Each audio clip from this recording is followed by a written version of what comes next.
Battle Trance could make his whole team go nuts.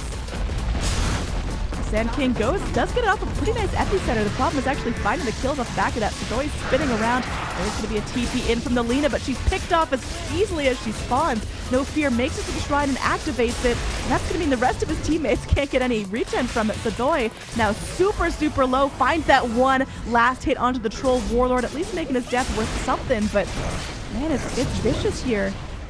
Anji, they just keep losing heroes. That Lina did start out around, switch our vision back, sorry. Did start out at 4 just a couple of minutes ago, so she's found some good kills for himself, kept herself safe, but now they're bringing in Kaiser, looking to take out Pikachu once again. That's a 1, 2, 3, 4, 5 hits and she's dead.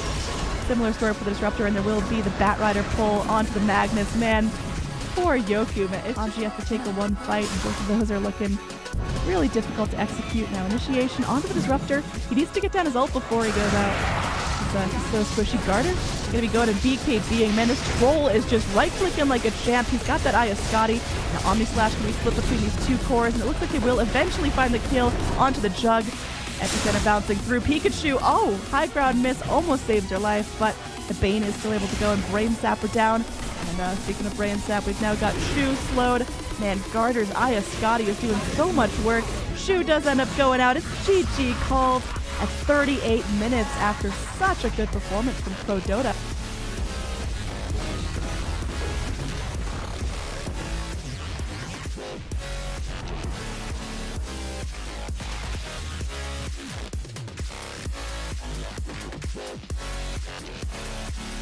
I'm expecting plays once again here. You know, the Rubik gets time to shine when you're like behind in a game like this, but when you're ahead, it can just be kind of easy, you know? Here come the spells from the Dire team. J4 though, Fiend's grips up the SF and they kill him with a Sonic Wave. Managed to get a couple in exchange, but it's the two supports, and Kaiser still has free reign in onto Kogi as he brings him low. Arcane Rune. The Veil is there, and you're right, the Arcane Rune pumps the damage through. Milan, come on. 17.7. Roshan, oh man, Courier's gonna skip the set maybe on the way back. Oh, he's baited them all in though. Sonic Wave across the three of them. They're all just gonna bloody die. Sunsed up. The Warlock can't cast the Celtic Offering, and LeBron chased down and killed off by Kaiser yet again. The buyback from Clock means that we'll be able to get back into the fight, but the trouble is there's no fight to be had. The Tide is dead and Boran is being chased down by a Troll Warlord. D-Veil, lots of armor, lots of kill power. They will hold the line, and look at that, the Force Staff with the hook shot, he lifts him up. Can he steal it? He's got Rocket Flare. LeBron will not latch onto a target for long enough to kill off the Rubik. Time to run. They tried to hold the high ground, but they don't have the spells. LeBron's going to get chased down by the Diffusal and the Shadow Strike, who's brought to death as the Ravage and Chaotic Offering do land really nicely. There's one kill. Chaotic Offering low as well. His Aegis is gone. The buyback from 3-3 is required here to try and win this team fight, but Kaiser still holds on to the Sonic Wave. They can bait this guard just a little bit longer. He's got his DPB back up and running.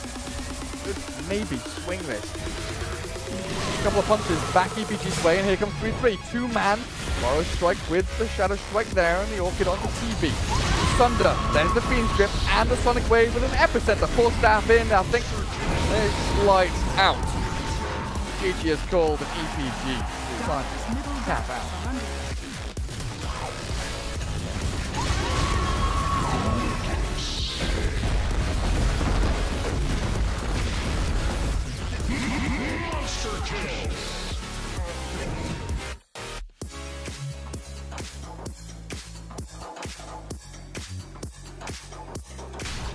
Mechanism, and then may just go back straight for Greaves.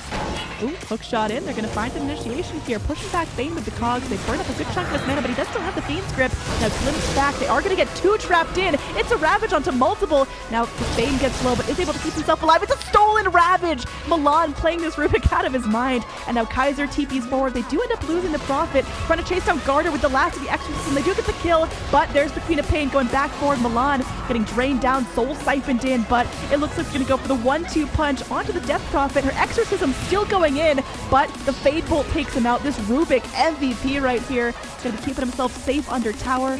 Still going to be a big gold lead for our Dire side just because they are so far behind now. Seeing with the Slayer going to get trapped. Poor Buddy can't even make his way out of the lane. Ants pick up another one. Now Tidehunter overstayed his welcome. Silent going to be able to glimpse back Garter. Oh my god. Oh, nice blink in.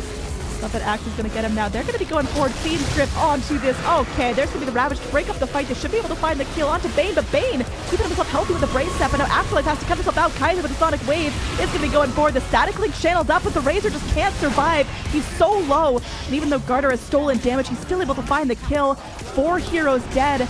Tidehunter, the only survivor, crawling back to the fountain. And it's looking like Prodota can score a win here.